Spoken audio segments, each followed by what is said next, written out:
चलिए दोस्तों, अब हम समझ लेते हैं भाई दूज के बारे में। भाई दूज जो कि दीपावली से आगे दूज तिथि यानी कि द्वितीया को पड़ती है, और इस बार त्योहारों का तिथियों के बीच में ऐसा कुछ फंस जाना आने वाली लंबे समय तक याद रहेगा कि दीपावली को देखो आपने किस रूप में मनाया और कैसे कैसे त्यौहार हमारे आगे पीछे होते जा रहे हैं। पर त्यौहार तो हमें मनाने ही हैं, कुछ ना कुछ बीच में जो प्रॉब्लम्स आ रही हैं उनको मद्देनज़र रखते हुए हम अपने त्योहारों को मना रहे हैं। आज हम बात करने वाले हैं भाई दूज त्यौहार की। तो भाई दूज क्यों मनाई जाती है, क्या इसके पीछे मान्यता है और क्या इसको करने से फ़ायदे होते हैं, ये मैं आपको सारी जानकारी देने वाला हूँ। तो अब हम बात करते हैं दूज की। दूज अगर हम देखें तो दूज स्टार्ट हो रही है 26 तारीख से। 26 तारीख से दूज स्टार्ट हो रही है, वो भी दोपहर के 2:50 के आसपास। अब 2:50 से जो लोग दूज मनाना चाहते हैं, बहनें अपने भाई की लंबी उम्र की प्रार्थना के लिए जो भी करना चाहती हैं वो कर सकती हैं। और 27 तारीख की दोपहर 12:50 तक द्वितीया तिथि यानी कि दूज मनाई जा सकती है। तो इस तरीके से आप प्लान कर सकते हैं कि आप 26 और 27 यानी कि 26 का दोपहर के बाद का समय और 27 का दोपहर से पहले का समय, यानी कि 2 दिन आपको मिल जाएंगे कि आप भाई दूज मना सकते हैं। अब कई बार क्या होता है कि कई बार भाई दूर होते हैं, बहनें जाती हैं, तो मान लीजिए सुबह गई तो वो शाम तक पहुंचेंगी। तो इस तरीके से वो अपने दिन को इस हिसाब से मैनेज कर सकती हैं और पूजा पाठ अपना जिस तरीके से भाई की लंबी उम्र की प्रार्थना के लिए भाई दूज मना सकती हैं। अब हमने ये समझना है कि भाई दूज मनाई क्यों जाती है। सबसे पहले ये समझ लेंगे तो भाई दूज के एक अर्थ का आपको पता लग जाएगा। इसके पीछे बिल्कुल छोटी सी एक कथा है, पर बहुत इंपॉर्टेंस है जिस वजह से भाई दूज मनाई जाती है। जैसा कि हम जानते हैं, सूर्य देव की पुत्री यमुना और पुत्र यमदेव, इन दो थे। तो इन दोनों भाई बहनों के बीच में इतना प्रेम और स्नेह था, पर यमदेव हमारे यमलोक में ही बिजी रहा करते थे, उनके पास समय नहीं होता था। तो भाई के बार बार आग्रह और बुलाने पर भी भाई उपस्थित नहीं हो पाते थे।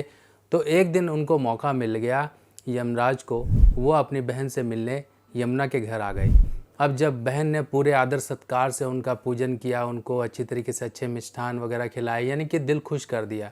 अब भाई का दिल तो वैसे ही खुश था कि वो अपनी बहन से इतने समय बाद मिलने जा रहे हैं, और इतना आदर सत्कार मिलने के बाद तो और प्रसन्न हो गए, और उन्होंने अपनी बहन को वरदान मांगने को कहा। तब बहन यमुना ने वरदान के रूप में यही मांगा कि भैया देखो, जैसे हमारे तुम्हारे बीच में प्रेम और स्नेह है, मैं तुम्हें याद करती हूँ, आप मुझे याद करते हो, हमारे बीच में ये प्रेम और स्नेह है। मैं वरदान के रूप में यही मांगना चाहती हूँ कि जो भाई दूज मनाएगी बहन अपने भाई के लिए, उसकी आयु पर कभी भी किसी तरह का यम का संकट ना आए, यानी कि वो अकाल मृत्यु, किसी भी तरह की बीमारी या किसी तरह की परेशानी या मृत्यु के भय से दूर रहे। तो ये जो वरदान था यमुना ने मांगा अपने भाई यमदेव से, तो उन्होंने उनको तथास्तु कह के ये वरदान दे दिया। तो तब से ये प्रथा चली आ रही है कि अपनी बहन अपने भाई के लिए लंबी उम्र की प्रार्थना के लिए ये पर्व मनाती हैं। देखिए, हर एक पर्व के पीछे कुछ ना कुछ मान्यताएं हैं, और ये मान्यता और ये कर्म जो किए गए थे बहुत ही पुराने समय के, यानी कि देख लीजिए यमुना और यमदेव के द्वारा किए गए थे, और ये आगे हमारे समाज में चलते आ रहे हैं। अब क्या होता है कि आजकल के मॉडर्न युग में मान लीजिए बहन अपने भाई के पास नहीं जा सकती, या भाई अपने बहन के पास नहीं आ सकता, तो उसके भी अल्टरनेट्स हैं। अब कि मान लीजिए भाई बहुत दूर रहता है, विदेश में रहता है, या फिर किसी कारणवश बहन अपनी भाई से मिलने के लिए नहीं जा पाती है, तो उसके केस में क्या किया जाए। उस केस में नारियल का गोला जो ड्राई फ्रूट्स में यूज़ होता है, पूरा साबुत नारियल का खोपरा लीजिए, इसको आप पूजिए, और पूजने के बाद इसको संभाल के रखिए। जब भाई आपको मिल जाए, जिस समय भी मिले उस समय उसको दे दीजिए, या फिर अपने मायके जाके अपने भतीजे वगैरह को आप दीजिए। इस तरह से इस गोले को भाई रूपी मानकर आप प्रार्थना पूजा करें। इसको जो भी मिष्ठान, जो भी तिलक, जो भी कुछ करना है वो कीजिए। इस तरह से किया जाएगा। अगर मान लीजिए भाई अपनी बहन के यहाँ जा सकता है तो बहुत ही बढ़िया। उसका तरीका क्या होगा, भाई के लिए यहाँ पर एक रूल ये रहेगा कि भाई अपनी बहन के यहाँ ही नहाए धोए, अपनी बहन के यहाँ ही भोजन करे, उसके उपरांत जाके अपनी पूजा पाठ जो होगी भाई दूज मनाई जाएगी वो मनाए। तो ये बहुत अच्छा तरीका है। अगर मान लीजिए नहीं जा सकते हैं तो ये आपको नारियल के खोपे का उपाय बताया गया। नहीं तो जो बहनें हैं वो गणेश जी को या हनुमान जी को भाई स्वरूप मानकर पूजा पाठ कर सकती हैं अपने भाई की लंबी उम्र की प्रार्थना के लिए। जैसे आप भाई दूज मनाते हो इस तरीके से भगवान श्री गणेश या हनुमान जी को भाई स्वरूप मानकर आप पूजा पाठ कर सकते हैं।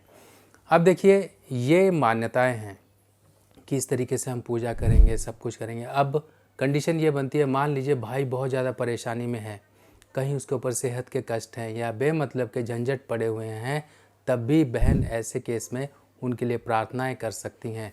भाई कहीं पर मुसीबतों में है, स्ट्रगल ज़्यादा है, आयु के संकट हैं, कुछ भी है, ये आपको बहन के रूप में ये आपको प्रार्थनाएं करनी है। अब मैंने आपको स्टोरी भी बताई, आपको पूरे प्रोसेस भी बताए, ताकि आपके अंदर अब वो इच्छा और भावना जागे कि आप जो भी करें अपने भाई की सुख सलामती के लिए, जो भी पूजा पाठ करें वो दिल से करें, ताकि आपकी पूजा पाठ और आपके द्वारा किया गया ये छोटा सा काम अपने भाई के लिए 1000 गुना अच्छे फल दे। तो दोस्तों कैसी लगी आपको जानकारी, और कमेंट सेक्शन में ज़रूर बताइएगा। और जो लोग भी कमेंट नहीं करना चाहते हैं वो माता रानी का नाम जय माता दी लिखकर ज़रूर अपना प्यार दर्शाइएगा। और जो लोगों को कन्फ्यूजन है कि किस तरीके से क्या करना है क्या करना, बाकी मैंने अपनी पूरी कोशिश की कि आपको शॉर्ट में ज़्यादा से ज़्यादा जानकारी दे सकूं। बाकी मिलते हैं नई वीडियो में नई जानकारी के साथ, तब तक के लिए आज्ञा दीजिए। नमस्कार।